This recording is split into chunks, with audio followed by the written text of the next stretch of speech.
Hi, hello, Claudia. Hi, David. Thank you so much for Thank you having so me. much. Oh, Simon, thank you very much for accepting my invitation to have this conversation. It was actually because I watched a short clip of one live with you, and Yeah. I could relate to what you were saying. It was amazing. So I went and did a little bit more research on what you had posted already here on Substack, on your publication that I will let you introduce to everyone. Uh, but I was fascinated, so I wanted to have a conversation with you. So thank you very much for agreeing. Do you want to just give a little bit of an introduction?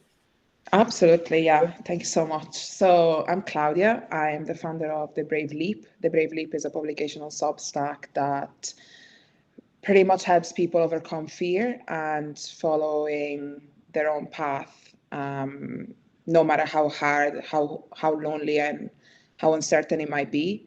So I share a lot of what I share comes from personal experience. I left Sardinia on my own at 18 years of age, without family, without money, without a safety net, and basically followed my own path without having the certainty that anything was going to work.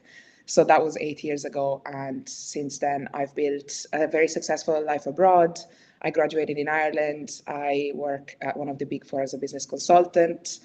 And I've achieved plenty of other things in the fitness space, ran half marathons, and competed at High Rocks. Mm.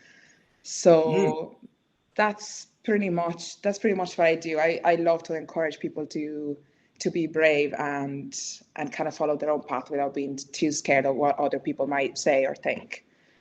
So yeah. That's very interesting. I can relate to a lot of what you're saying. I'm very curious, especially when you say, oh, you moved to Ireland, which I can notice a little bit of accent, by the way. You've been there 8 years. You've been there 8 years and you've got a little bit of accent. One of my mentors is actually from Ireland. So Oh I'm yeah. familiar. Yes, that's true.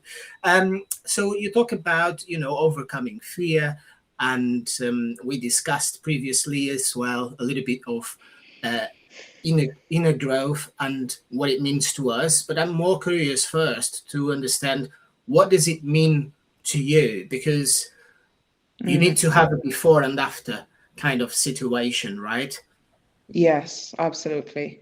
And I'm going to answer this question, and then I would love to hear what it means to you as well, because I feel like there is no like set way of describing inner growth. Everyone kind of goes through different paths and might mean different things for different people.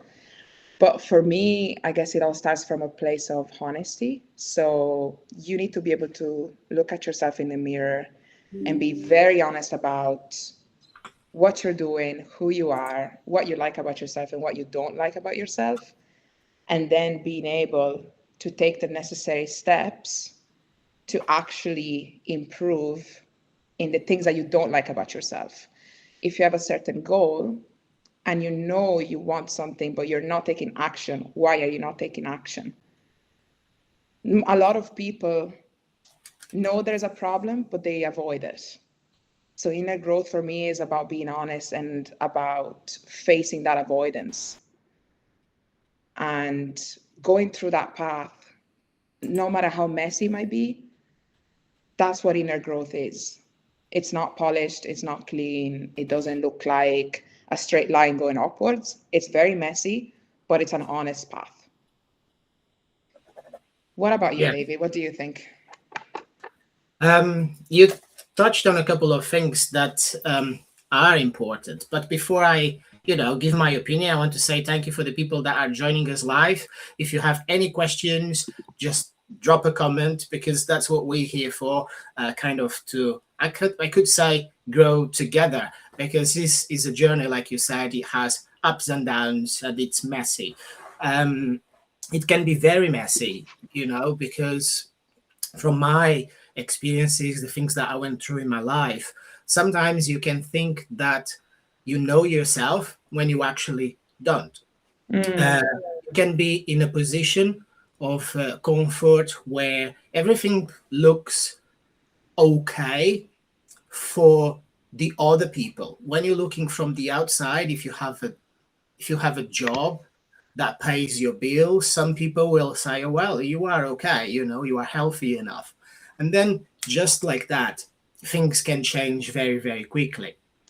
I think I have not shared on Substack yet, but in 2014, I lost my hair to alopecia, which is a disease, it's an autoimmune disease that makes your body fight your hair growth. When that happened, it was a very, very difficult time for me because I didn't shave my head and looked like this straight away. I went through a phase that was very difficult because I was losing lumps of hair in my head. So I had patches all over my head.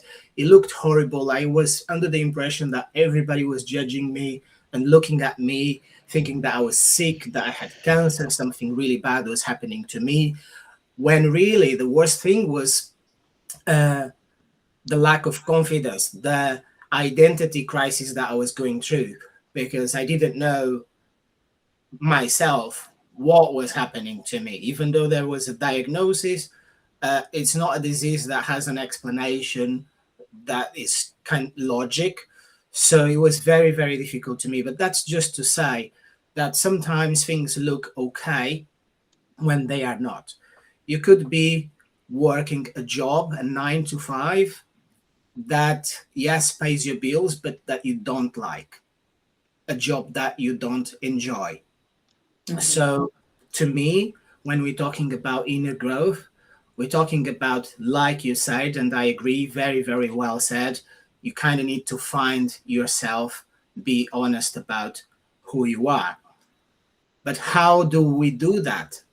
That is, I think, the bigger question, how we do that. So I was reading a book recently, I think it's the 5 a.m. Club, Yeah, another book. which is a brilliant book. And it talks about the 4 different areas that you need to develop in order to have this growth, which, if we think about, we can all agree that one of them is mindset, because people that feel a little bit lost don't know who they are yet.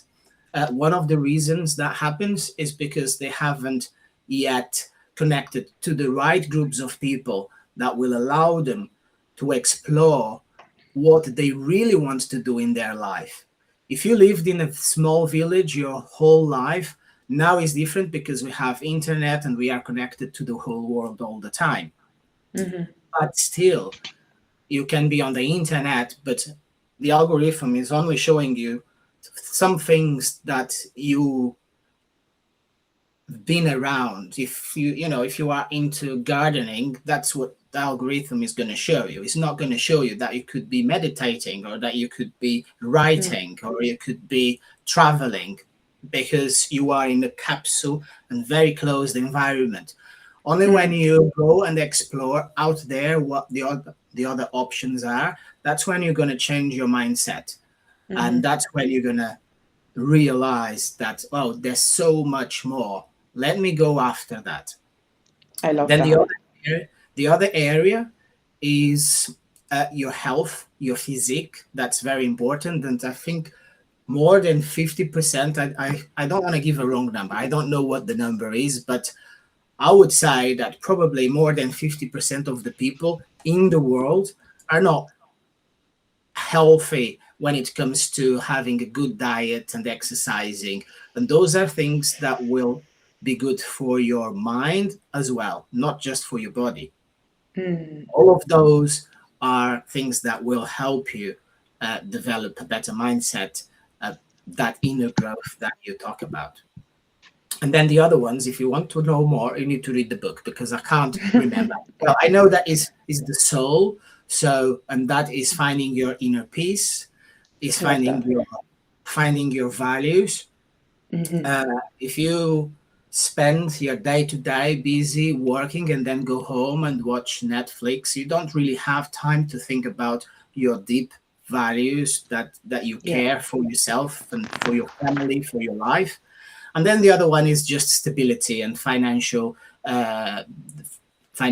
related, because other than what many people think, uh, money doesn't necessarily is a bad thing, because we hear all the time people say, "Oh, I don't want to be rich," or "I don't want money is the root of all evil." People will say things like that. Grew up hearing things like that because family wasn't really financially educated. However, if you have money, you can just 10x your values. If what you value is family, you're going to 10x the amount of time and money that you can put into your family. If one of your values is charity and helping orphan elephants in Africa, you're going to 10x the opportunity to do that if you have money. So money is not a bad thing. Those are all different elements that I think are important for inner growth. I love that. I can resonate with a lot of what you said. I didn't read the 5 a.m. club, but I know it's on my list. And I just want to say thank you so much for sharing about your story about the alopecia, because I can only imagine how hard it must have been for you to go through that, especially because, as you said, it was a long period of time in which everything was changing, and it must have felt so frustrating for this to be out of your control. So I'd say it was a big part of who you have become today, um, after Yes. going through all that. So thank you for Yes. sharing that. Can I just share one thing with you as well? Yeah, of course. Yeah. Because, yes, it was a very difficult time, but interestingly, what helped me go through that was starting to share and be vulnerable online about what was happening to me. You will find that sometimes it's so difficult to talk about difficult things with family because you fear that they will judge you. Yeah. You fear that the opinion they have of you will change. Not just that, they will try to put ideas into your head based on their own experiences. Yeah. Now, you have heard who you surround yourself with is who you become. So I much rather listen to advice from people that are living the life that I want to live than the people that are around me, as in my friends, in my family. And I love my friends and family. It's nothing against them, but most of them, they're not living the life that I want. So I started to share just the treatments that I was doing regarding alopecia. And people from different parts of the world, this was on YouTube, started reaching out to me because they were in the same position, and they were just saying thank you because now they have met somebody that they can talk to. And that was kind of a light bulb moment for me, because I said, hang on a second, so if I share my pain, I'm actually helping somebody on the other side of the world. And that just felt so good. Not just because I felt in the community, I felt that I had kind of a purpose and that I was helping somebody. And that kind of moved me to the next steps of my life, of everything that I do, try to do it from a point of gratitude and service. Because when you do good things happen to you. Yes, I love that, and I completely agree. A lot of the stuff that I share makes me very uncomfortable because it's very vulnerable, and sometimes I stop myself from like, should I even be posting this? Because I'm scared of being judged. I'm scared of what are people going to say to me.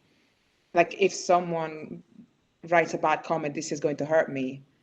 But then I say, okay, I write about being brave. I need to be brave and just share it, or else people are not going to follow what I say, which is not what I want.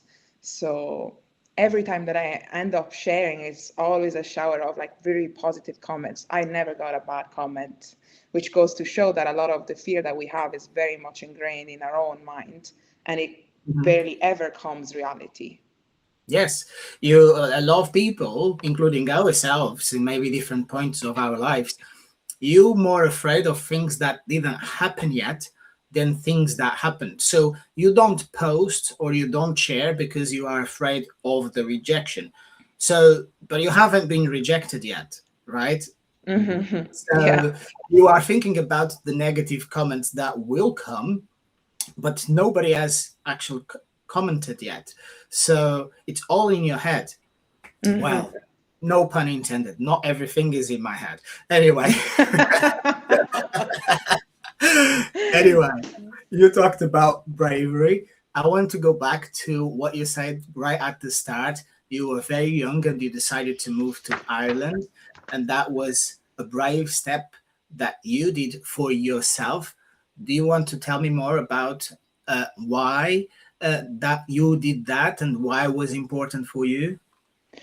Yes, yes. So, um, going back a little bit, I'm gonna make it short, but I've had a really tough childhood. I had a very difficult family situation. So I grew up very lonely, very angry, very sad, and I had a very negative mindset.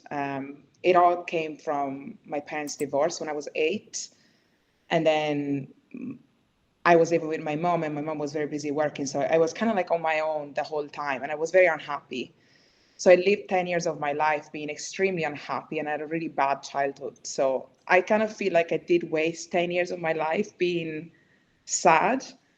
And I probably would have kept going that way if it wasn't for the fact that when I was 18, a couple of weeks a couple of weeks after turning 18, I ended up in the hospital, and I got bacterial meningitis. So I basically nearly died, and I was rushed to the hospital. Bacterial meningitis is a disease that kills a lot of people, and if it doesn't kill you, sometimes it creates permanent issues like you might lose your limbs, or you might be paralyzed, mentally disabled for the rest of your life.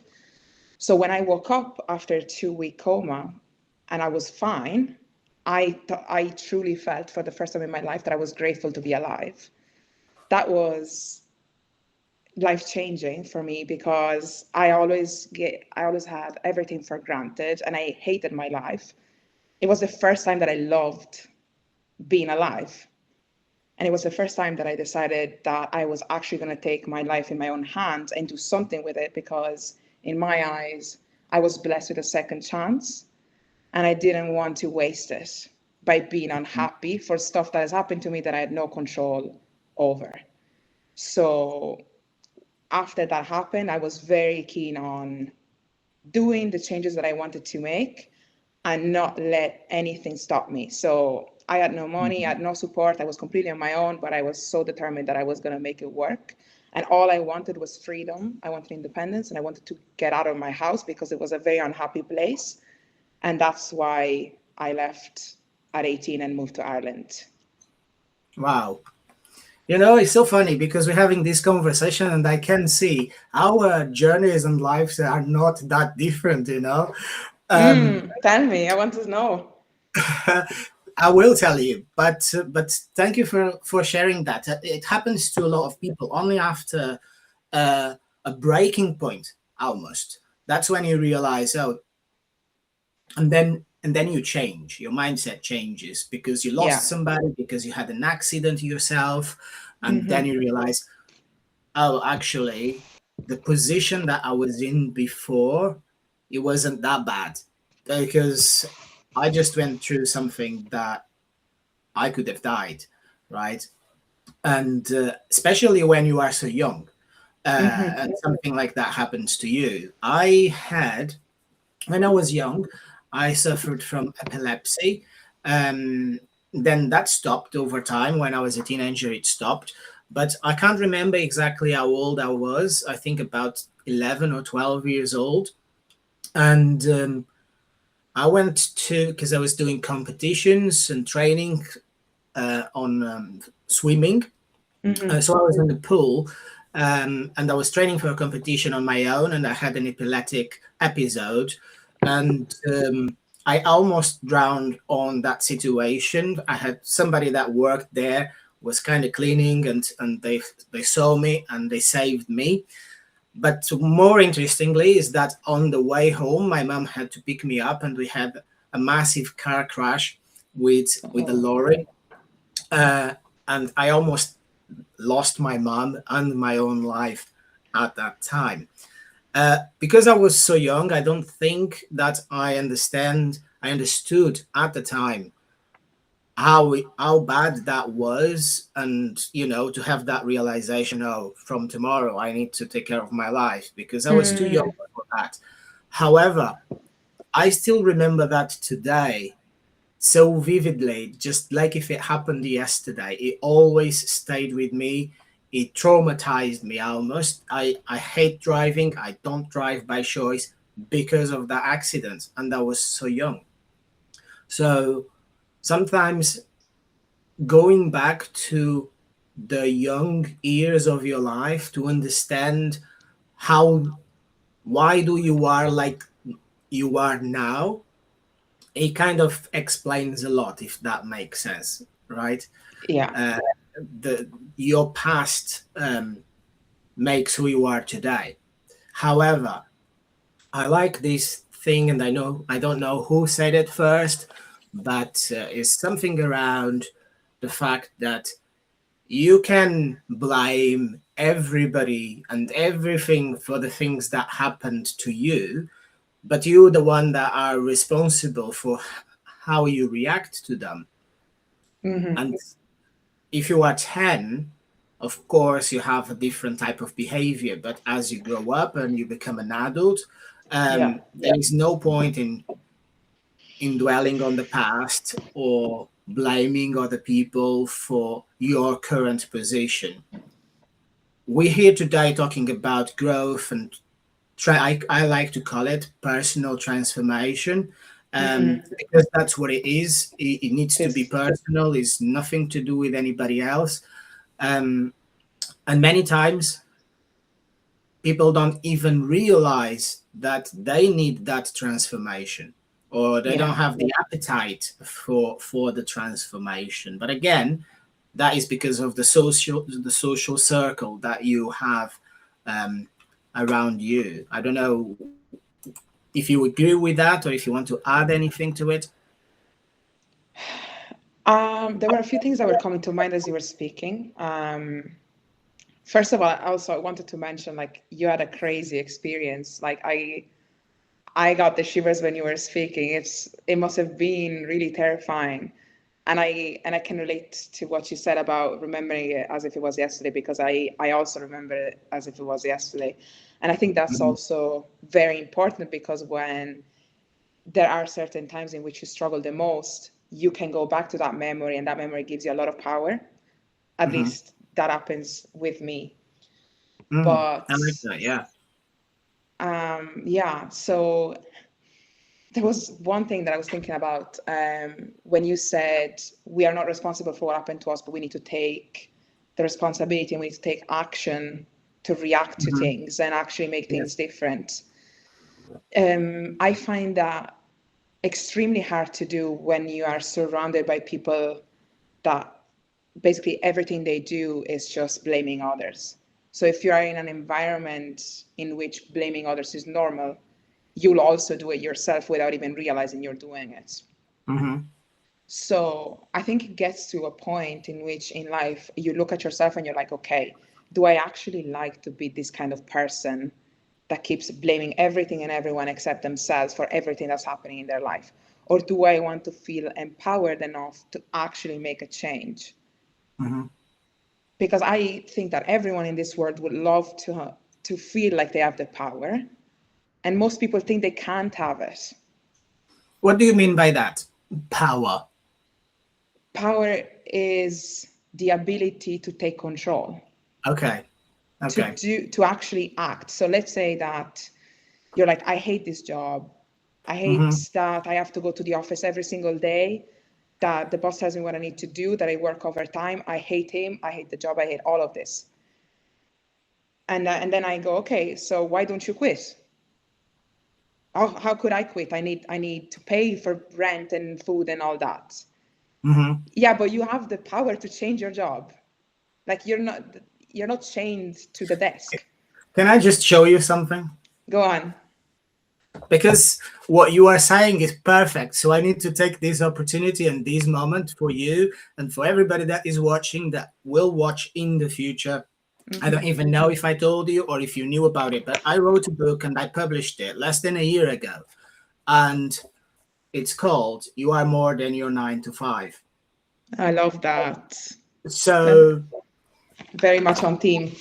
That's perfect moment, right? Because you are telling me exactly what I wrote about in the book, which is that my personal journey on going from job to job to job, from rejecting promotion and rejecting another promotion and rejecting the third promotion to change job, when everybody said, you are crazy. Why would you reject a promotion in that company? And I said, because it doesn't suit me. Yeah, I love that. That's a very brave action that you did. Because, yeah, everyone will tell you, everyone around you will be like, yeah, you made a stupid choice. You are reckless. You have no idea what you're doing. You're going to regret it. And then you inside, you're like, you have absolutely no idea what I'm about to build. But I don't need you to know, because you have so much confidence within yourself that you're going to achieve it, that you don't need their approval.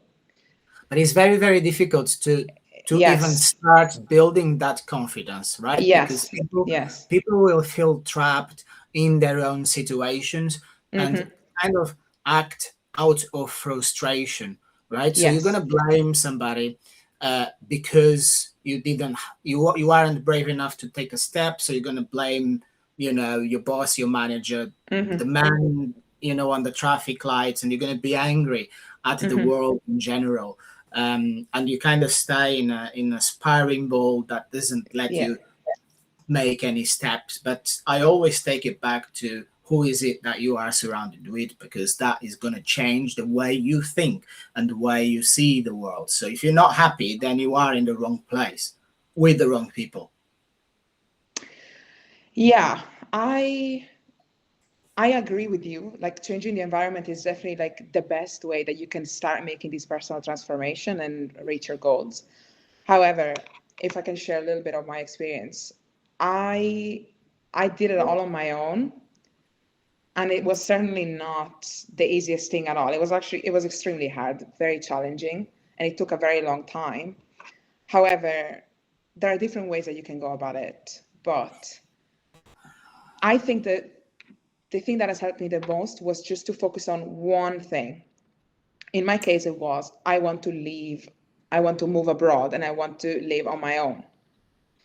So I'm going to do everything in my power to achieve that, no matter how much, no matter what it costs. So that goal kept me going in the hardest of times, even when I failed so many different times at trying to achieve it. I had nobody around me that was supporting me in that. But I was so determined that no matter what was going to happen, I was going to achieve it. So I guess that's a little bit of stubbornness mixed with desperation, if you want to call it that. Because I was like, if this fails, I have nothing. I have absolutely nothing. I have no plan B. I don't know what I'm going to do. So this is why I cannot fail. I think that determination can help you even if you're on your own at the very early stages. And then once you start building on it, once you achieve that one thing, then you can build on it like you're building a house with little bricks. And you can create your environment from that. I agree with you. I just want to clarify one thing. When I said that if you are unhappy or unsatisfied, maybe is a better term, then you are in the wrong place and you have the wrong people around you. I didn't really mean like when you moved to Ireland, for instance, and you went alone, you weren't alone because you have environment around you have people around you, right? And I had the exact same situation, so you understand what I'm trying to say. When I moved from Portugal to England, I didn't speak English. I Hmm. understood, I understood English. I learned English in school, but from learning English in school in Portugal to actually move to another country is, I didn't think I spoke English. But what happened was I couldn't understand that people were unhappy or unsatisfied or complaining about anything. So I went from a place where everyone was complaining about everything. I couldn't relate to the culture because people spend lots of hours in the cafe in Portugal, and they just complain and they're angry at everything. And when I moved to England, I couldn't understand anybody complaining. So to me, that change of environment, I thought, oh, it's great in here. Mm. Nobody is complaining in here. Life must be great. uh, you know what I mean? So that environment was kind of an emptiness because I couldn't understand them. But it's still an environment, and this is exactly what I Mm. needed. I needed I needed space. I needed time. I needed time to find Yes. myself, to learn more about my own needs. Am I brave enough or not to go through this? Being in a new country with nobody else, without friends, without family. That and even being alone is still an environment. That's Yes. I like the way you put it. Yeah. And when you're, I'm just talking about sticking to the same example. When you're moving to a different country, it is a journey, but it's also a journey within because you're Mhm. experiencing that transformation that you would have never been through if you didn't make the move. So Yes. everything around you is different, but also a lot of what's going inside is different.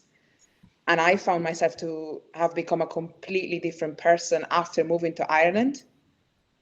Like when I was in Italy, I swear I was not like this. I changed very, very much. I was much more outside of like what happened before being sick, right? That I was very sad and very angry. But I Hmm. became much calmer. I became much more peaceful. I became much, much more confident, much Yes. stronger, much more resilient. And that stemmed from the personal transformation that happened within by moving abroad and doing everything that I did abroad. So I think that that's something that's not usually discussed, but it's very, very important. And I guess in my eyes, the most important thing. Well, and remember, you said it earlier that, and very rightly, that it's a personal journey for for every single one of us, right? And it's inner growth, personal transformation, the journey to a better positive mindset. It's different for everybody, and it actually means different things because again, your values are different than my values. So what you really want for your life, it might be different than what I want for my Mm-hmm. life. And therefore, finding that inner peace that you want, that everybody wants to have a relaxed, peaceful life without too much stress. Even if you are um, athlete and you go through stressful situations is because that's the environment that you like to be in, right? But Mm-hmm. in your personal life, you don't want stress with anybody. You just want peace and health and all of that. But it means different things for different people because it's about priorities. What Yeah. is your priority? Um, when we spoke before the live today, we discussed about uncertainty, and I wanted to ask you, uh, what do you mean by uncertainty when it comes to inner growth? Good question. So I guess every one of us here has a goal that we're all trying to work towards.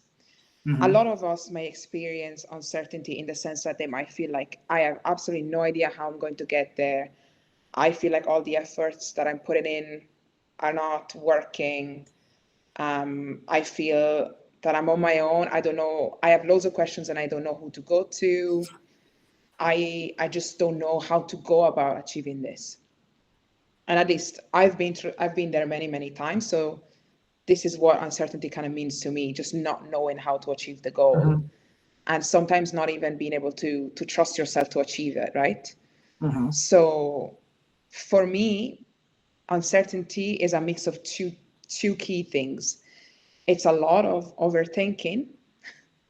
So am I doing this right? Am I doing this wrong? Should I do this differently? Or, oh, what did I do yesterday? Now today is not making any sense. So I need to change my route again, and I'm going to change it again and again and again. That's a lot of wasted effort, but it's nearly ingrained in each one of us, especially people who moved abroad that feel like they're going to lose everything if they do something wrong, or overachievers that are always used to get everything right. So overthinking is a main element. And then the second element is control. People like to be in control, and they like to know how they're going to achieve X, Y, and Z by a certain date by doing 10 steps. But sometimes you just don't know how you're going to achieve something, especially if it's an extraordinary goal that you have, and especially if nobody you know has achieved it. So control sometimes is just not possible. That's where the uncertainty comes from, in my eyes. It's overthinking plus control. Okay, I like that. Overthinking plus control. I'm going to challenge you on that. Well, not really challenge you. I'm just thinking about what I see people do, right? What I see people do. And I don't see people doing much. I'm very fortunate to see to know a lot of those overachievers that you said, which, by the way, most people that are an overachiever or that are successful never really see themselves as such, because they always want more. Then you've got the overthinkers that you say they're overthinkers, and that's just, I think, a kind of paralysis analysis stage. And you're not really thinking anything. You're just going over and over and over and over the same again and again. Because if you did actually thought through, what am I going to do next? Then you would make a step, even if you was just doing some research, on your phone or online or anything. But no, you just go. Most people will just go day after week, and then it's a year, and then it's a decade, and then they are retiring, and they still didn't even try to do anything. I don't like to blame people, but at the end of the day, it's kind of your responsibility. If you want to have a family, then of course what you want the most is to provide for your family, or if you have children, you want your children to to be successful, or to have more than what you had, to have a good life, right? So when I see parents that aren't a good example for their children, I immediately stop feeling sorry for them when they complain about their current position. Because if you have a child and you want them to have a better life, it's you who first need to make a step for that better life. And if you don't know how, then there are plenty of ways and people that can help you to make those steps. Watching Netflix, scrolling on TikTok, it's not going to help you. When I say help you, I'm not talking to you, I'm talking to the audience, right? I'm not talking directly to you, so don't take it personal. But that's why I say I wanted to challenge you when you said overthinkers, because for what I see people doing, I work in an office that has probably over 100 people, around 100 people, and I would say that only a few of them actually want to do something else for themselves, and everybody else is just going to work, going home, going to work without even thinking about doing anything else. I wonder why that is.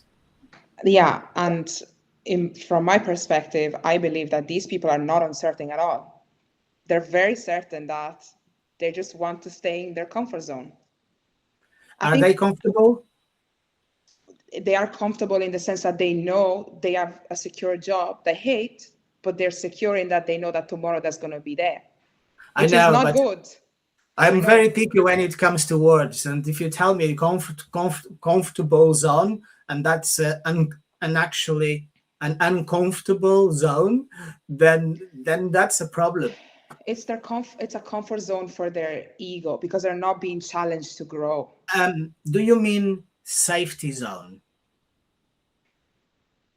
Because they're two different things, aren't they? If you think about it, if you live in a safety zone, it's safe to go to work and obey to my boss and ask for holiday and accept when they say no, go home, complain to my husband or to my wife. They're not uncomfortable being there. I think they're very comfortable being there. That's my own personal opinion, though, because if they weren't, these people hate feeling uncomfortable. That's why they're still there. Do you know what I mean? I understand what you're saying. I understand. We've got a few people, so give me your opinions in the comments, please. Guys. Because I'd love to hear what you think. We are now in disagreement. Anyway, this is great because that's how you kind of explore a little bit more your mind, when you challenge. Yeah, I like being challenged. I actually like thinking about this stuff ideas. But okay, let's say that you won, and now is 1-0 for Claudia. I don't know. Is this? No, I'm not seeing comments. No. So let's see what they say. No, I don't. We'll see. So, and these people, that are going through this personal transformation, and that they might be comfortable. What do you say about? Because I talk a lot about the environment, and we spoke about being lonely on this journey.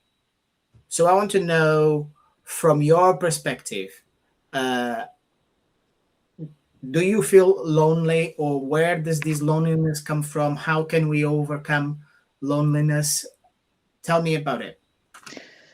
Yeah, so I think that, sorry, there's a bit of echoing of my voice. I think it's gone now. Okay.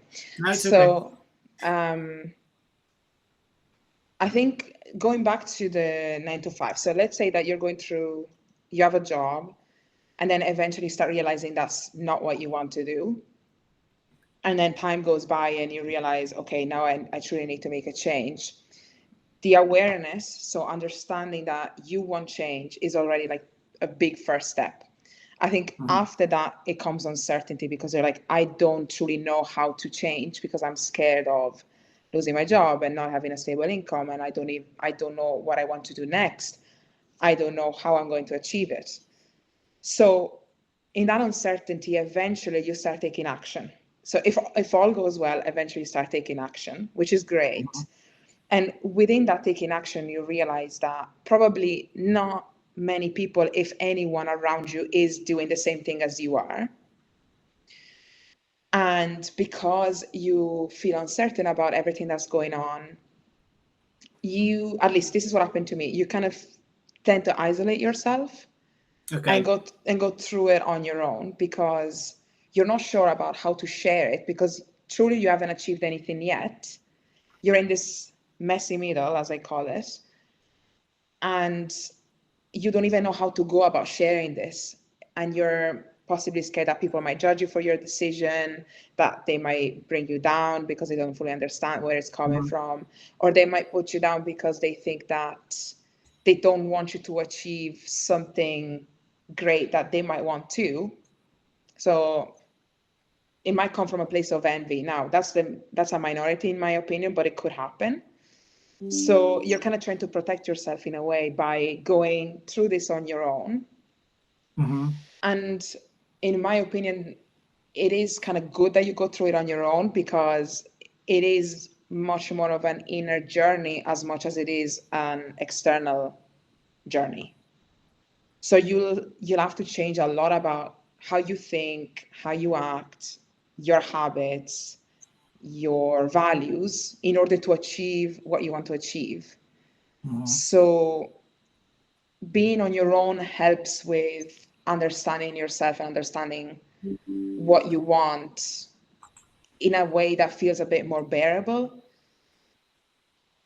And by not, there's an element to it that I feel like some people might isolate themselves going through this journey, and that you might not necessarily need to go through this on your own.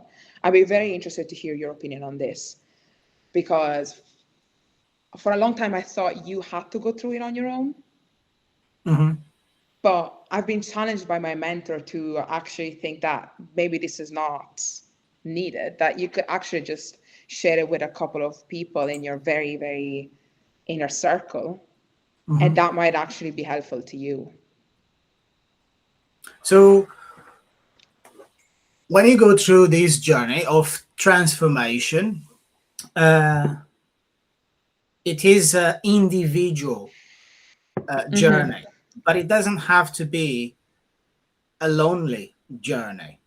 And I think that's very important to distinguish, because it's your journey.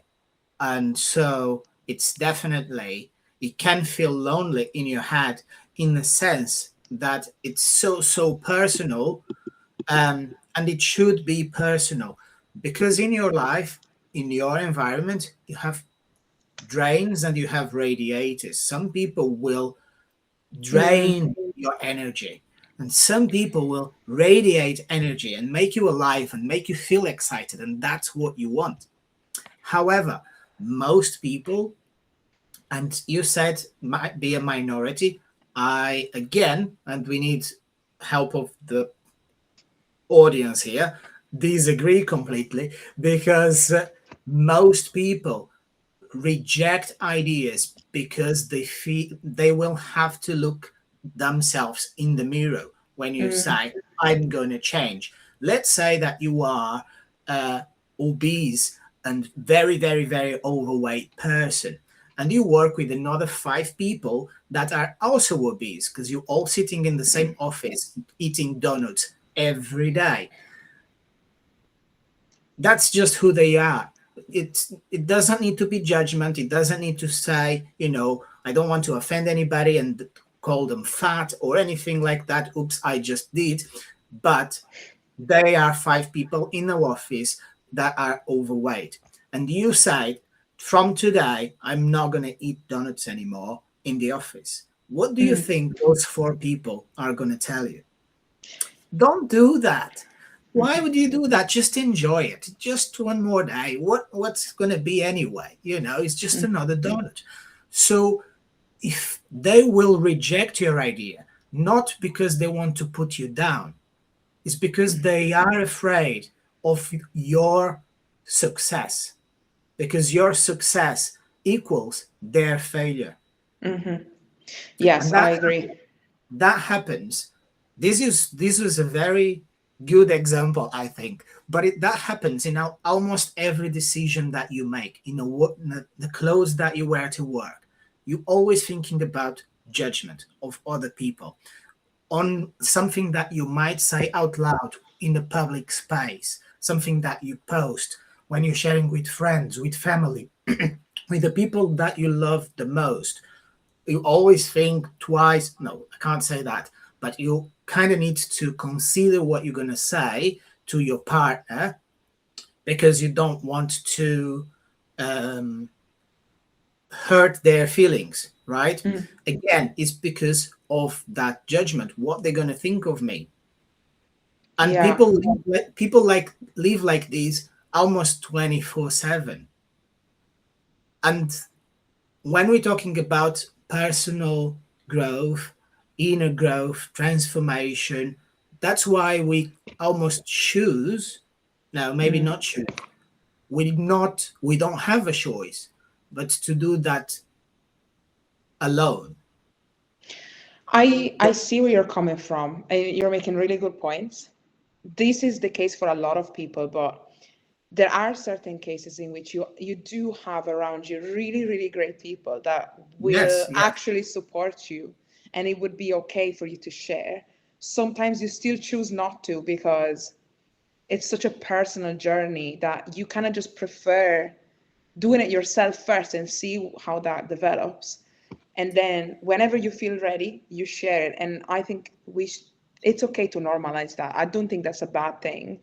It's not a bad thing. I And agree with you. yeah, okay, perfect. I completely see what you were saying earlier because I've been in those environments in the past many, many, many, many times in different scenarios, and I can see that they will bring you down a lot when every time you're trying to make something different that's slightly better than what they're doing, they'll bring you down. And I think I've done quite a good job at actually cleaning my environment so that now I actually do have great people around me. So I feel very lucky about that. But I still Yeah. choose for some things to carry them on my own because I prefer it that way. And sometimes I feel lonely. So am I creating my own loneliness? Possibly. But Mhm. on one side, I do feel like it's needed if you truly want to grow. I was gonna say that it's just Yeah. part of that growth, right? Yeah, it is. Because Yeah. even if you are in a group of people that are radiators and they are great people and you enjoy their, so here's the thing. So another challenge. You enjoy who they are. You like them. Hmm. You want to change, right? Because you are working towards change. Hmm. So in the back of your brain, there's something telling you, if I change, will they still feel the same towards me? Mm. And that could be the reason why you kind of choose to let me test it first. Let's test the waters. Is this Yeah. am I going in the right path? And if I am going in the right path, I kind of share very, very slowly what is changing in my life with them. I will see their reaction just a little bit. If it's positive, I will share a little bit more and we're going to grow together. And that is kind of the dream, right? Because you Mm. want those people to grow with you. You cannot from day one tell them, "Oh, this is what I'm gonna do." Again, because you can't. You whether you like it or not, you know that that could be a rejection. You know that could be judgment, and Yeah. so doing it alone, but with other people, and I know you know what I mean. Trying to isolate some things of your transformation, that's not a bad thing, and I agree with you totally. um and doing it step by step, sh- with that method that I just sharing a little bit so that you can see what their reaction is. uh that is good because you don't want to lose them, because you know they are positive, in your life, and you want to keep them around you, but that shouldn't stop you from change. Can I just mention something there? I think that the people that are truly your friends and they're truly positive and radiators, as you call them, no matter what you do, they will stick with you. So I feel like the sharing part truly comes from whatever you feel comfortable sharing, more so than them getting used to your change. Because I think if a friend truly supports you, they will support you no matter what you do. And if they leave you, they were not truly your friend, or they were a friend of the past version of you, which is fine. I think we need to learn how to let people go and not be so attached to thinking, oh, I do want to keep that friend. Why do you want to keep a friend that doesn't want you to grow? I think it's fine to let them go. They were friends of the past. You're going to make new friends that are going to be more aligned with the Yes. future version of you. So be excited for what's to come and don't be so attached to the past, because the growth that you're seeking requires you to let go of a lot of things. And people are part of that letting go. Say that again because you're so good. I'll repeat it because you don't know what you said anymore. No. Because now I don't know anymore. It's a good thing that it's recorded. But you said something along the lines that uh, to growth, no, growth requires you that you let go of a lot of things. And that is totally true. And this last minute that you spoke, I think, was like the top of was the highlight of the whole conversation, because you hit the nail on the head. Is exactly true. Um, you need to know how to let go, not just of people, by the way. You need to let go of people, of places, of full environment, of habits. You need to learn how to let go. You need to learn how to say no. And those are super, super important to allow yourself to change, to allow yourself to grow. So I really love that's so good. I experienced that so many times. And I want to say that for the last 10 or 15 years, probably said so all my adult life, I always said I am a terrible friend and I'm a terrible family member, because I live so much in my own environment, in my own head, that sometimes I know I should call, a certain friend, but I didn't call the friend. But I know this is a real friend. Whether I call it today or I call it tomorrow, when we speak again, we pick up right from where we left.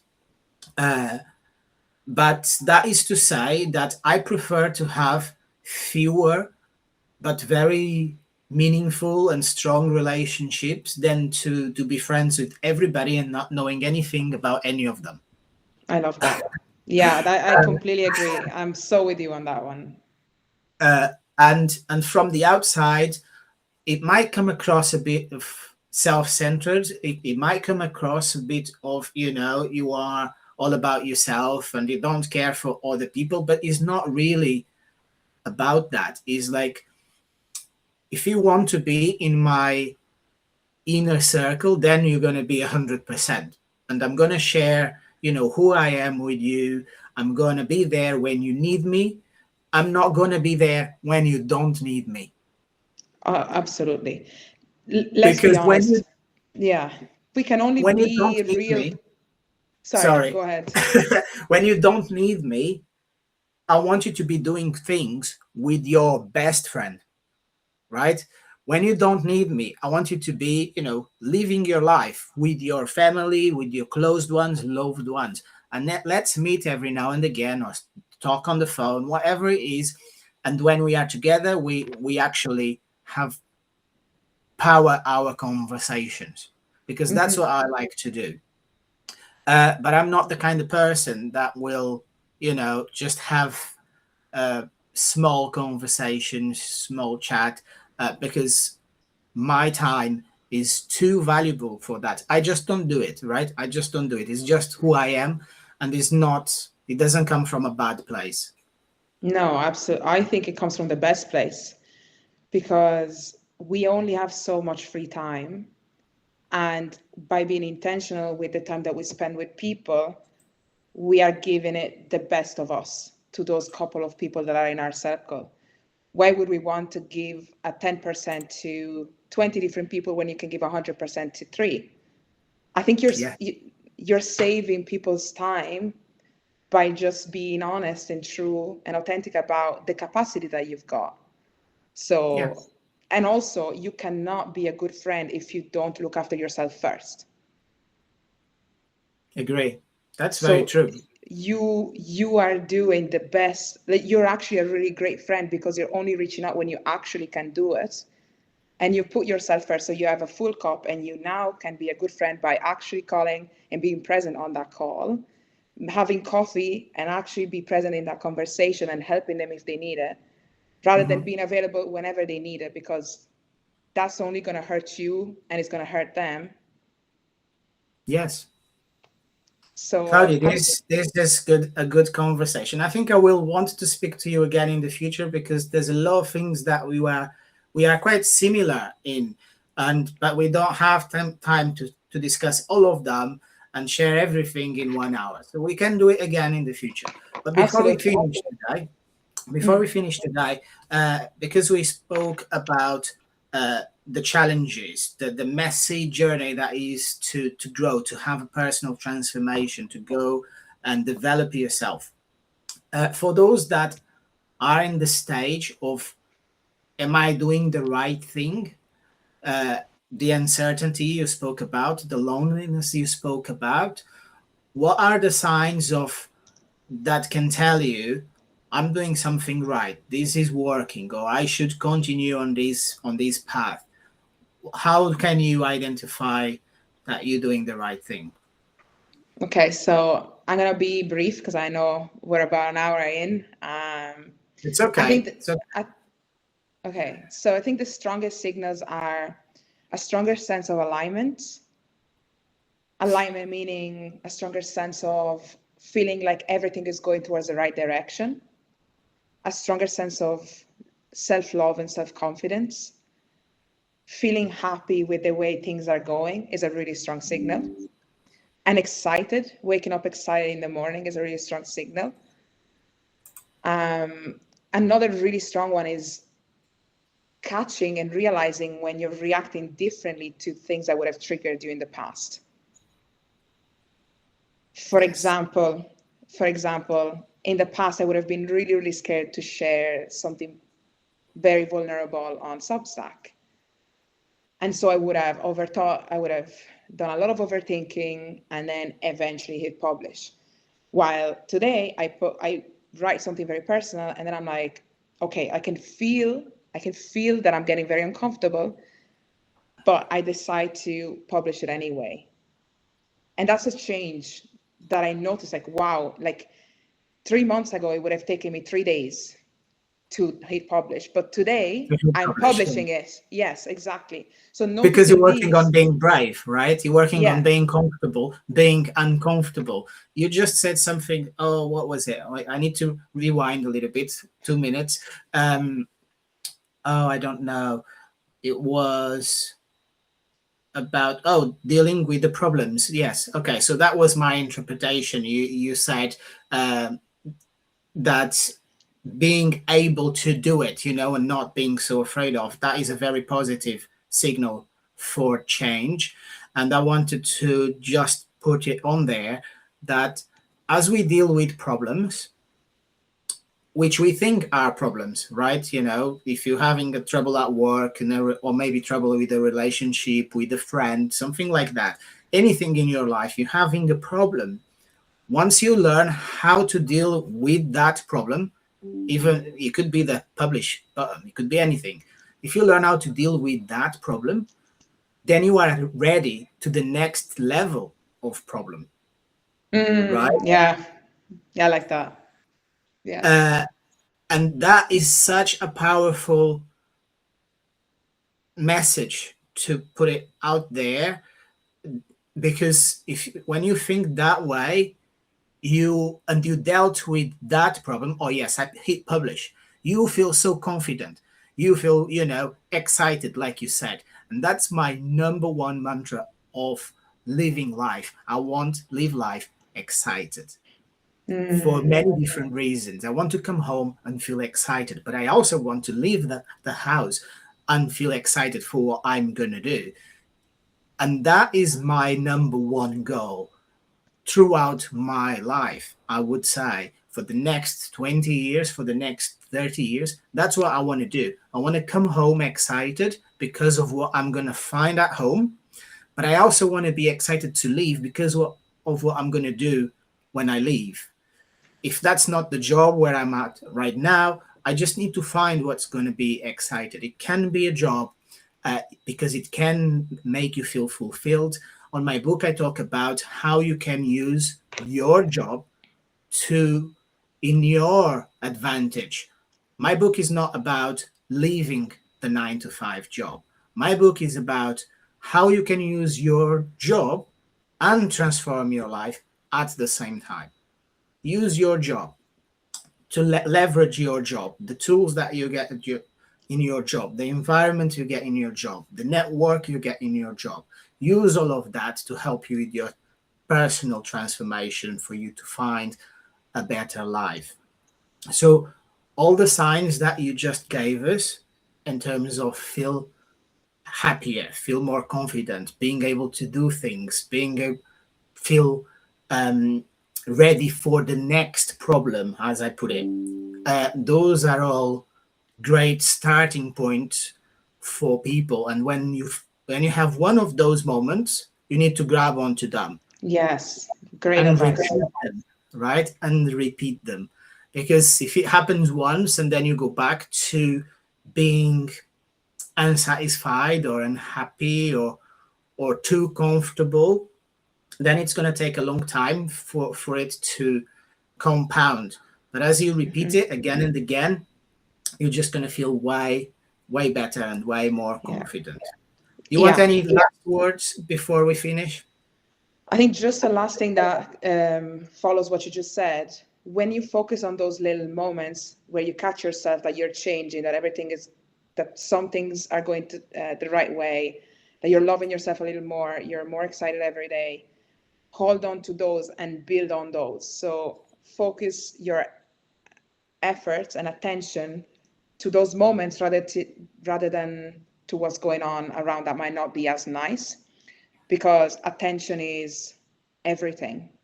What you pay attention to is your reality. So the more you are focusing on the right things and the positive things, the more they will happen. So they create momentum. So just to add to what you said, it was a great piece of advice.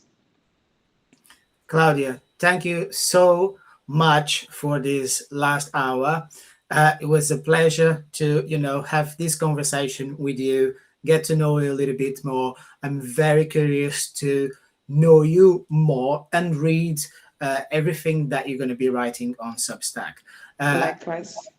I'm sure, if you have so much to share, that anybody that reads is going to feel inspired by you, and I know that just by the things you shared with me in these last hours. So thank you very much. I'm sure you're going to be talking again. Thank you for those that were watching. If you watch a replay, make sure to leave a comment, interact with us, and we'll try and get back to you. So thank you very much. Thank you, Claudia. Thank you so much, David. Chat soon. Bye, everyone. Bye. Bye-bye.